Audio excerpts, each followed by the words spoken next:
I'm here with my new friend, Kallie Marcus. Thank you for meeting with us. We're so blessed to be here in beautiful Bermuda. A little overcast today, but still nonetheless a great day.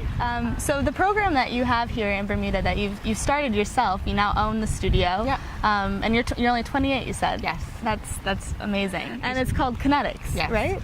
So tell us a little bit about that program and what you do here on the island. Alrighty, so Kinetix Natural Movement Limited. It comprises of kids yoga, teen yoga, and a few adult classes. But my main focus is the kids and the teens and just the youth of Bermuda. So with the kids, I do just yoga basics. I go into the schools. I have them come to the studio for yoga and gymnastics. Maybe a bit of aerial yoga, which is being suspended from the ceiling. I've done that before. It's fun. Super fun. And again, and all of these things are pretty new to the island. And just kind of introducing the kids to kind of a different way of life, and just kind of getting them to understand mindfulness, movement, the importance of movement. And yeah, that's pretty much it.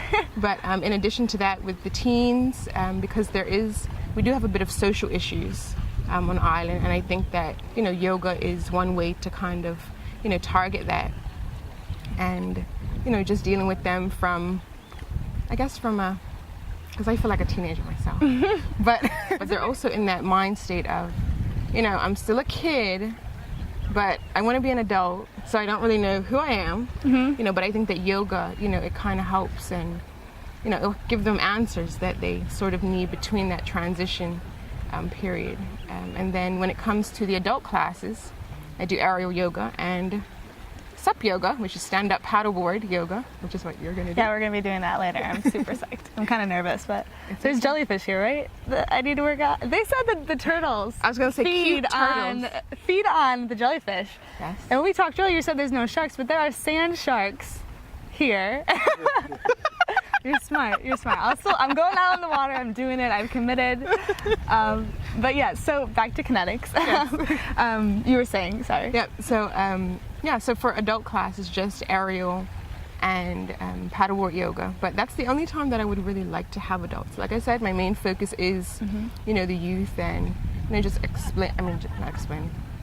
exposing them to, just different things to help them with mind, body, and just helping them to understand the whole connection. And that's it. I love that. And it's all things that I like to do, so I don't feel like I ever work. Yeah. So, Kallie, how did you come across yoga? How did you find it in your life? So I found yoga back in 2004, 2005, when I went to university in Halifax. So just leaving Bermuda, and just being used to doing gymnastics and a bit of dance, and then going somewhere new where that wasn't available to me. One, because my parents said, we're not paying for that, we're paying for school. And then just me trying to keep moving and stuff. So found a small yoga studio, and yeah, it was full of old people. And I was cool with that. Nobody really knew what I was doing. And then once I came back to Bermuda, I was just teaching gymnastics, and kind of used the yoga as my warm-up and cool down. And from there, things started to make sense. And I said, well, you know what, I can this can grow. And also just realizing that not many people know how to stretch. So not only gymnasts, yes, they do the same stretches all the time, but also taking that to football teams, youth football teams, which I do 2 of those a week. And I think you really do a lot. I know. It's the little football, little gymnastics. But to me, it's yoga. Yeah. It really is in movement, and it goes back to Kinetix, and again, what you're doing with the kids. It's really great. Yeah. And I know personally for me, when I found yoga, it was a similar thing. It took more of like an athletic approach, and thinking that I was actually training for a half marathon at the time, and thinking, oh, this is just a really great cool down, essentially, to just stretch out for an hour. And quickly found in the very first class it wasn't. A room full of old people as well, and I was definitely the worst person in the class. Yeah. So realized there was something more to it than I was getting at the time. Yes. And it just kind of kept creeping up in my life. and realizing it's more than stretching, it's a lifestyle. That's right. And I think that depending on,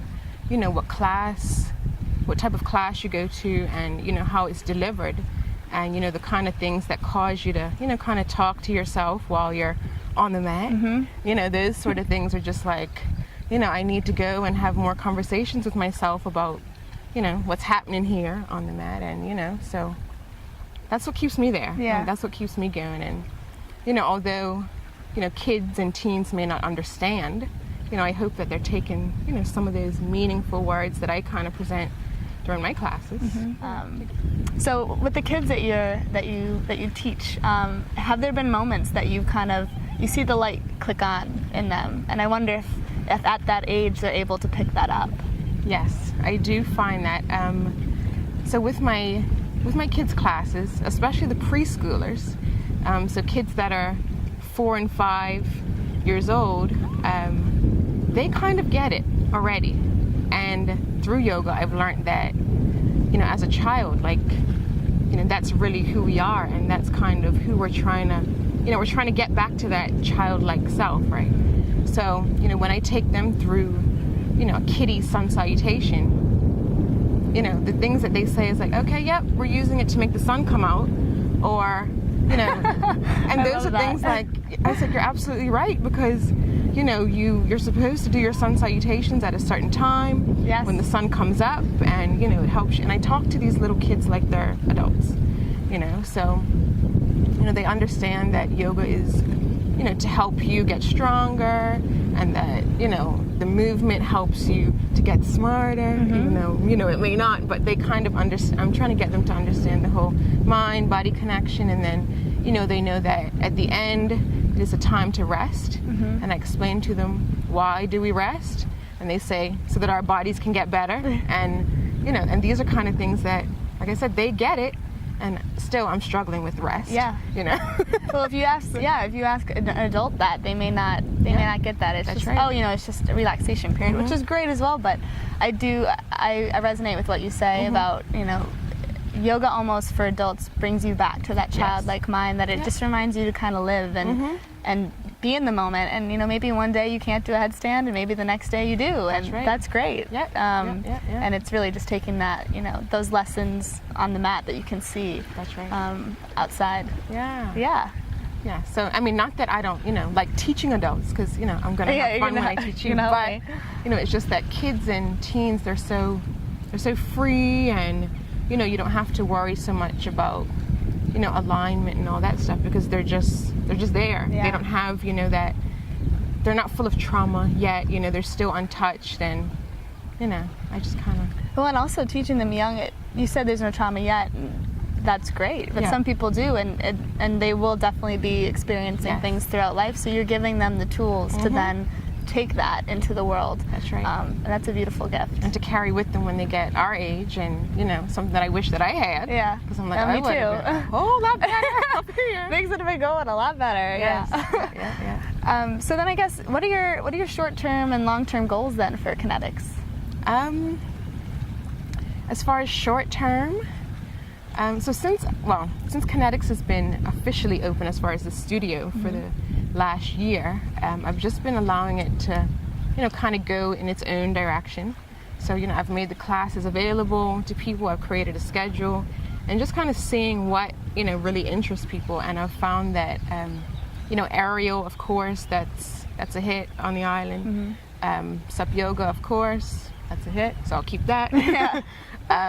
But then the teens and kids, they're just, really gravitating towards the yoga gymnastics combination, and then I think I'll add maybe a bit of aerial arts to it, but a requirement being that they have to take yoga.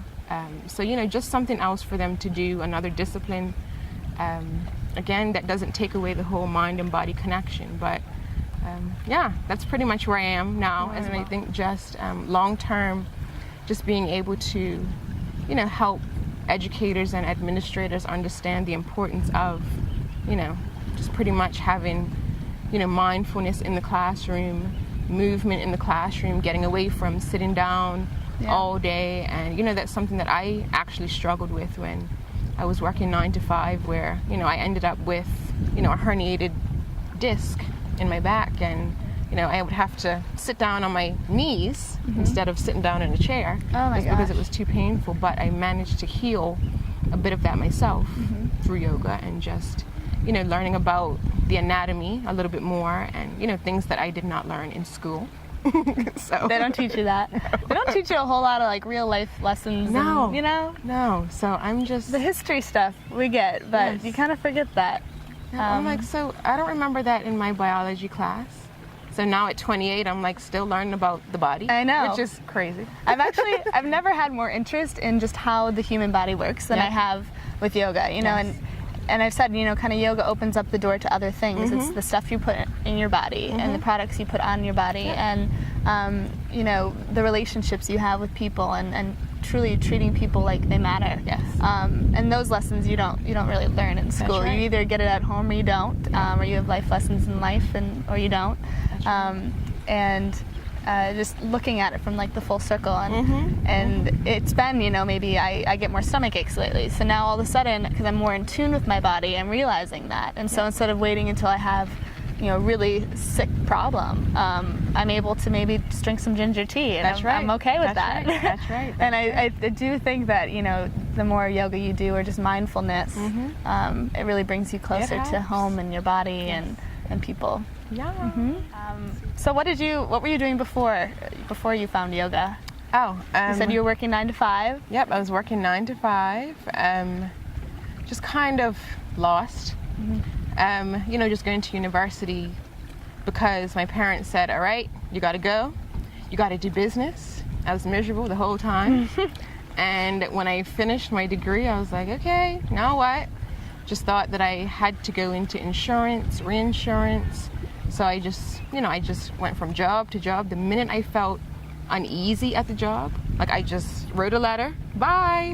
And I just had no problem with that. So my mother's like, you know what, something's not right here. And I was like, well, I just don't like the way I feel, and, the things that I see in the industry. And, so after maybe the 5th change within, I don't know how many years, I was like, all right, I started teaching part-time, and the transition was, pretty smooth from business to my own business. Yeah.